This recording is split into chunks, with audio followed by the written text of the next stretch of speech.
प्रधानमंत्री जी सही कह रहे हैं कि कांग्रेस हमेशा वोट की राजनीति की है और कभी उन्होंने जो विदेशी लोग भारत में घुसपैठिए के तौर पर प्रवेश किए उनको निकालने की बात नहीं की, उनको संरक्षण देने की बात की, उनको बसाने की बात की।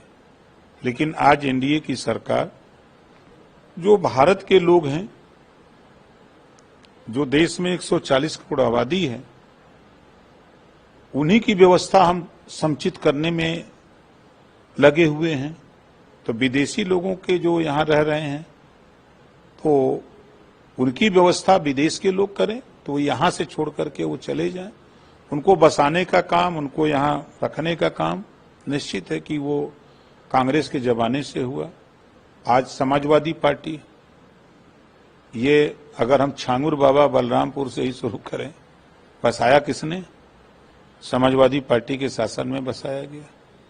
आतंकवादियों को संरक्षण देने का काम समाजवादी पार्टी और कांग्रेस के लोगों ने किया और आज वही लोग ये विरोध कर रहे हैं। तो वो खुद जो जैसा करता है दूसरे को वैसा सोचता है।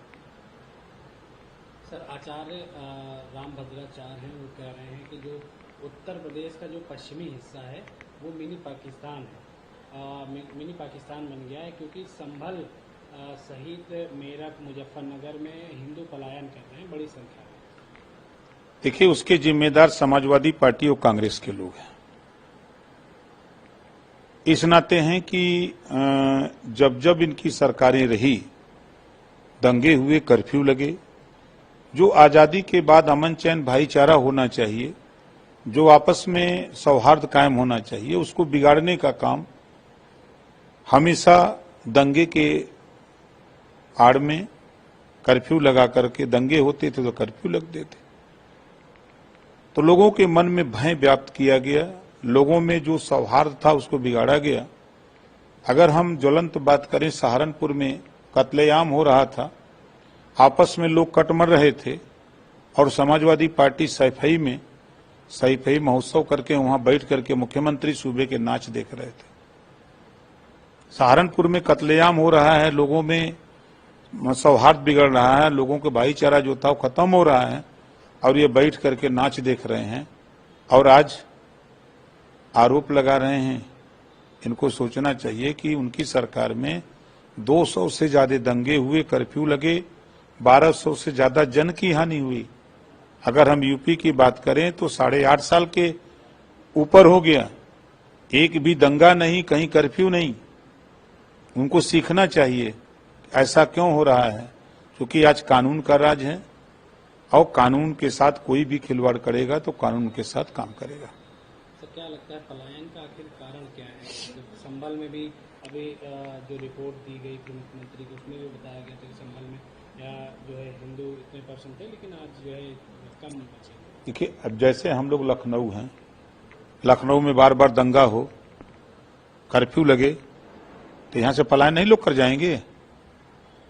वही स्थिति उधर हुई है, दंगे हुए, कर्फ्यू लगे, उस पर अंकुश नहीं लगाया गया, जो आपस में भाईचारा था उसको बिगाड़ा गया, भाईचारा को कायम नहीं रखा गया, इस नाते लोग पलायन करते हैं। सर, बिहार में भी आपका बड़ा कार्यक्रम रहा, बिहार इलेक्शन भी करीब है, लेकिन देखा जा रहा है कि जो इंडिया गठबंधन के दल हैं वो सीट बंटवारे को लेकर कहीं न कहीं मनमुटाव देखा जा रहा है। तेजस्वी यादव कह रहे हैं हम 243 सीटों पर लड़ेंगे, कांग्रेस भी कह रही है कि हम 200 सभी सीटों पर चुनाव लड़ेंगे। क्या लगता है कि इस तरह का जो मतभेद पैदा हो रहा है? लड़ना चाहिए, पार्टी है तो पूरी सीटों पर लड़ना चाहिए। अब ये लोग जान चुके हैं ना कि इंडिया गठबंधन के सामने ये लोग जो चिल्ला रहे हैं, इंडिया के लोग, एनडीए गठबंधन के सामने ये टिक नहीं पा रहे हैं। जनता ने वहां कांग्रेस को झेला है, आरजेडी को झेला है। जब जब आरजेडी की सरकार थी तो आपने देखा कि वहां जंगल राज की संज्ञा 1987 में कत्लेआम होते थे जब कांग्रेस की सरकार हुआ करती थी, लेकिन आज जो दलगत राजनीति से ऊपर उठ के भी बात किया जाए बिहार के प्रकरण पे, तो तीन चीजें वहां मिल रही हैं। एक तो गांव तक बिजली पहुंच गई, दूसरा सड़कें गांव तक पक्की सड़कें हो गई। जो लालू जी के राज में भाषण देते थे कि सड़क बन जाएगी तब पुलिस आ जाएगी, क्या करोगे बनवा के, ये लालू जी के भाषण हुआ करते थे। तो अब तो सड़कें गांव तक बन गई। तीसरी चीज जो जंगल राज था, आज बेहिचक उस जंगल राज को हटा करके मंगल राज कायम किया गया। आज हर आदमी खुशी से अपना मकान बना रहा है, अपना कारोबार कर रहा है। जंगल राज में था कि अगर आपने मकान की नींव खोद दी तो माफिया गुंडा पहुंच जाते थे कि कुछ माल इधर, नहीं तो फिर मकान अंदर नहीं बनने देते थे। जान से अगर वो नहीं उनकी बात मानता था तो फिर गोली का शिकार होता था। ये था लालू जी का राज, कांग्रेस का राज। तो इस नाते जो इंडी गठबंधन के लोग हैं वो बेचारे परेशान हैं कि हम लोग मिलकर के सब सोच रहे हैं कि 243 सीटियां जीत लें, और हम कह रहे हैं कि न 9 मन गेहूं होगा न राधे गौने जाएंगी। बड़ा मुश्किल है। देखिए, हम भी वहां 1 साल के अंदर 42 बड़े कार्यक्रम किए, बड़ी बड़ी रैली, चाहे नवादा हो, गया हो, पटना हो, किशनगंज हो, चाहे कटिहार हो, अररिया हो, पूर्णिया हो, मधेपुरा हो, चाहे सीवान, आरा, छपरा, भभुआ, कैमूर, बक्सर, पश्चिमी चंपारण, पूर्वी चंपारण किया, बेतिया किया, नवादा किया, नालंदा किया, गोपालगंज किया, 42 बड़ी रैली किया। तो जनता के मैंने देखा कि लोग अपने पैसे से रैलियों में आते हैं और एक आस्था और विश्वास के साथ कि नहीं, हमारा नेता हमारे लिए लड़ रहा है। आज स्थिति आप जाके देखिए, आज भी ऐसे लोग वहां हैं जिनको बसने के लिए जमीन नहीं है। शिक्षा का स्तर गरीबों में नगण्य है, नहीं के बराबर है। आज स्वास्थ्य को लेकर के चिंतित हैं लोग।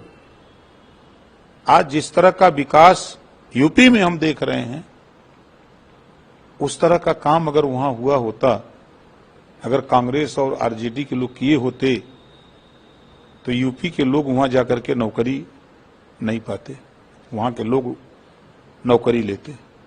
तो ये चीजें वहां देखिए, गरीब कमजोर को क्या चाहिए?